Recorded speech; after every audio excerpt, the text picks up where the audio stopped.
Toujours sur Chanel Fidel Paris et Kosovo, comme c'est pour la première fois. C'est pour sur Chanel Fidel Paris et Kosovo, comme c'est pour la première fois, avec un tracer sur Capaille. Qui ça veut dire? Est-ce que c'est ça qui fait le tout gros marron? Bon, pas un problème, frère, pas qu'à faire interview. Ok, frère, dis-moi que Kosovo nous comment inviter l'hymne. Autour sur Chanel Fidel Paris et Kosovo, nous nous mais se connaît. C'est pour la première fois foot. Parce que vous ne savez pas, on va pas tracer sur Capaille. Ça va pas ici, moun. À chaque fois, on a chapé là. Pour tout le monde, vous pas pousser à vous, vous nous pousser à pied, vous nous marcher pour eux. C'est pour la première fois.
Chanel fidèle Paris c'est cause vaudou, j'en ai remettre là, vaudou pas pousser bunda, vaudou c'est pousser pied. J'en ai remettre là, vaudou pas pousser bunda, vaudou c'est pousser pied, vaudou c'est marcher pour jeune. Chanel fidèle Paris c'est cause vaudou c'est pour la première fois. Nous avons 25 sous on a, mais il met la première fois. Ça veut dire je ne vais pas faire ça, je vais faire 6 mois. Mais que c'est pas tout le petit gamin. Achetez comme on achète là.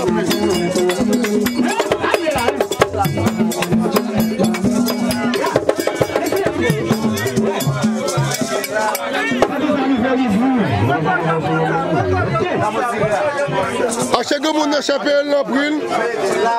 Pas ingrédient. Si mon bande c'est chapelle, si mon c'est carnaval. C'est ça qui fait votre bagarre. Si mon c'est pas tout le monde qui fait, pas ingrédient là-dedans. On fait mystique, soit fait folklore. OK. Achetez comme on. Mais on donne bébé foot. Venez, les gars on va jouer, mais mettre à chaille là. Le marchand du cher. Venez. Le marchand du cher. Il y aurait les sacs où il fait green. Ça veut dire pas confondre ça. Lorsque vous tracez vers ensemble avec boîte poudre là, ça veut faire que par présence soit là dedans. Par ça ou ça, on soit garder là ou ça farine Guinée. Achetez comme on échappé l'April. Achetez comme on échappé l'April. Je pense que au sujet de final Paris c'est cause votre que nous demander. Eh bien pour ça des fois, comme on fait pas glisser dans mes gants, on regarder pour il y a des côtés, ils mettent cible là dedans.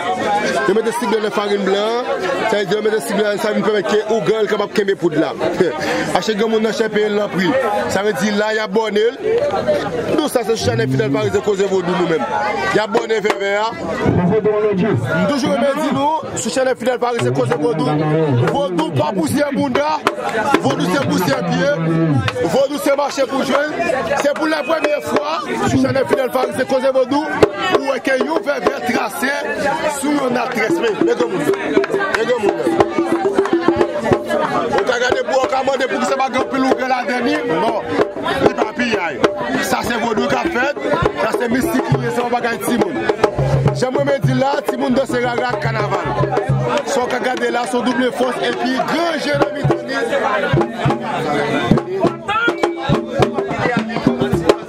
Un greneur, il y a cercle une 4 forces. Il y a cercle li, il y a cercle vert, meni.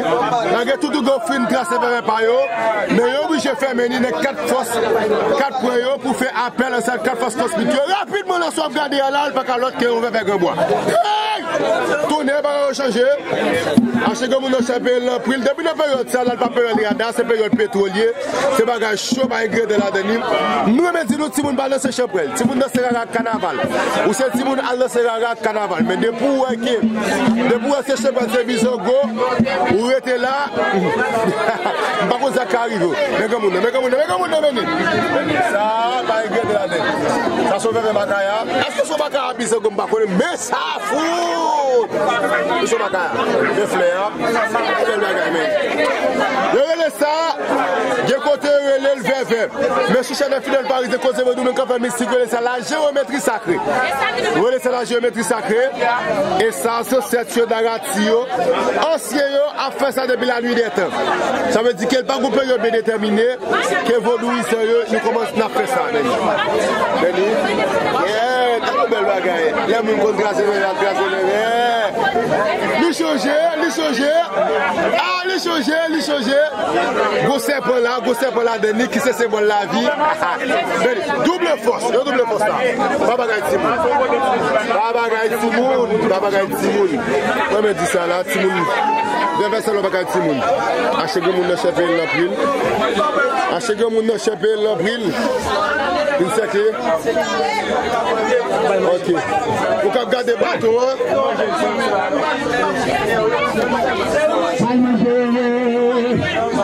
Avant nous manger, voilà. Ça c'est farine Guinée. Ça c'est farine Guinée de logistique là. C'est même pas le bagage nous pas connaître nous-mêmes. Chanel fidèle farine c'est cause de moi. Comme bébé vers rocher.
Paris.